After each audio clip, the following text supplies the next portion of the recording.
Hello, hello, hello, everybody out there in social media land. Gary Glass here, and we're still reading Napoleon Hill's The 12 Miracles of Life. We're just going to finish the seventh miracle, where we're halfway through the eighth subsection, talking about the Prince of Overall Wisdom.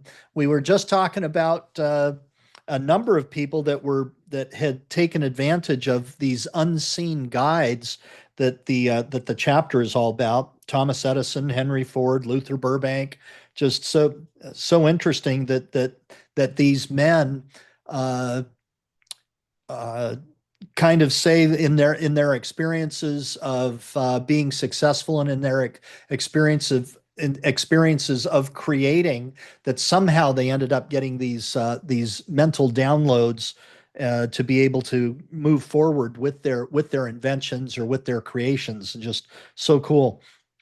So let's hop in. If you've got the book, we're at page 102 down near the bottom, and let's start reading. Turning back the pages of history of civilization, one cannot help but be profoundly impressed with the fact that always when people have been overtaken by some great crisis which threatened to destroy the achievements of a civilization, a leader has made his appearance with the necessary inner wisdom to provide the means of survival and continuation of the civilization. We had evidence that adequate leadership always appears in times of great crises when the British threatened the freedom of the people of the colonies in 1776, in the person of George Washington and his little army of underfed, underclothed, undertrained, and underarmed soldiers. We had further evidence when this nation was being torn apart by inner strife during the war between the states in the person of that great leader, Abraham Lincoln. And we had still further evidence in World Wars I and II when we were compelled to fight the combined forces of science manned by barbarians who were out to destroy human rights and the personal freedom all over the world. In all such cases, there always have appeared unseen forces and circumstances which help right to prevail over wrong. And every individual is born with an accompanying group of unseen guides sufficient to supply all of his or her needs. And with these guides come definite penalties for neglect to recognize and use them. Also, definite rewards for their recognition and use. In the main, the rewards consist in the necessary wisdom to ensure the individual's success in carrying out his mission in life, whatever that may be, and to show him the way to the most priceless of all riches, peace of mind. There it is.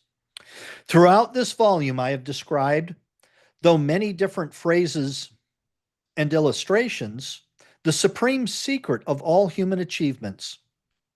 Those who discover this secret will receive with it the means of recognizing and bringing into their service the unseen guides which may now lie dormant, awaiting recognition and the call to service. The presence of these guides and evidence of their active service in one's behalf will be recognized by the improvement and benefits which will begin to manifest themselves from the very day the guides receive recognition and are given definite instructions. You got to put them to work. Fantastic and impractical, does someone exclaim?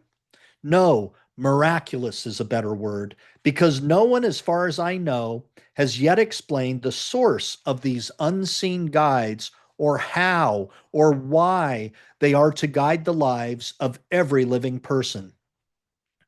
But there are thousands of people among the students of the science of success who know that these guys exist because they too have learned the method, the supreme secret by which this guidance can be acquired.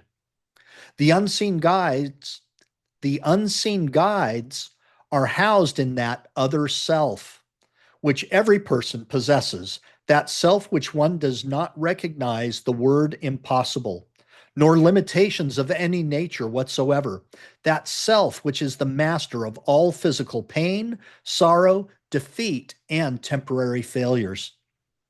Somewhere along the way, as you read this volume, your other self may jump out from behind the lines where you can recognize it if you have not already done so. When that point has been reached, turn down the page and mark it for future reference, for you will have come to a profound turning point in your own life. So, now for a closing section: how to give instructions to your other self while you sleep. The time is nearing when one may treat physical ailments, master the inferiority complexes, and condition the mind for any desired purpose while one is asleep. Moreover, it will be possible to master any desired language and acquire education on any subject while one sleeps. The reason for this treatment while one sleeps is this: while one is awake, the conscious section of the mind stands guard at the door through which the subconscious must be reached, and modifies or rejects outright all influences and instructions which one may endeavor to give the subconscious, or you might call it the unconscious mind. And the conscious mind is a cynic of no small force. It seems to be more easily influenced by fear, suspicion, and doubt than it is by positive influences.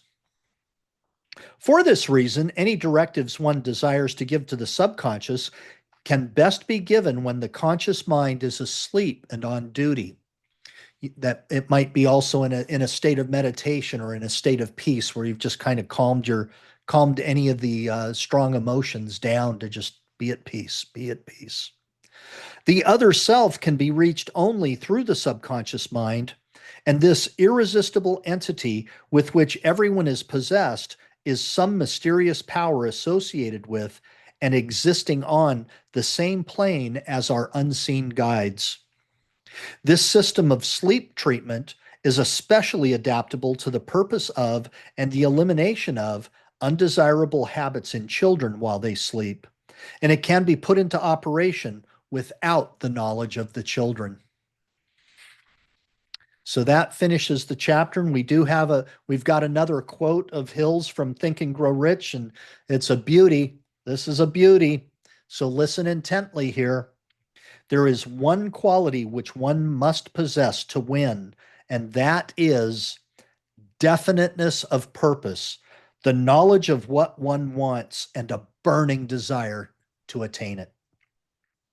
And so there we go. That's it for today. We'll see you again tomorrow. We'll be starting a new chapter, the eighth miracle of life, nature's definiteness of purpose, and the fixation of natural laws. So I look forward to seeing you then. God bless you. God bless me. God bless us, everyone. God bless our ability to share in the knowledge that Napoleon Hill left for us as we continue to study in the science of success.